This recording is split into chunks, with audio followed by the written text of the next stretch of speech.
I think it's a really real problem that pattern recognition is a thing. And so step one is saying, you know what, pattern recognition is there for a reason. We are really busy and we only have so many hours in a day. And so if you can look at a pattern, a Stanford, Harvard background, and say, you know what, this is probably a reasonably hedged bet. Somebody who's been in an entrepreneurial ecosystem, has the network, probably has the, that pedigree and that background. It's a safer bet to make than, somebody from maybe a university you're not familiar with, you've never met anybody from, you don't know the context. There's a lot more diligence and understanding and context that is required to overcome patterns and patterns that have been built and created with intentionality.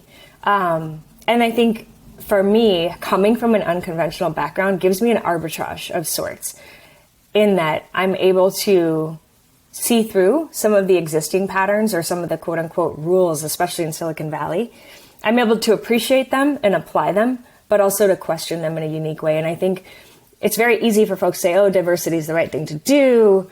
But at the end of the day, and it's not even the stats, I mean, the stats are there to prove it. It's being able to have a completely fresh and unconventional way to look at something and to recognize talent and recognize a solution to a problem. And there's, millions of examples of this throughout history, right? And so for me, I'm energized by bringing that to the table, and I actually view it as an arbitrage and not an Achilles.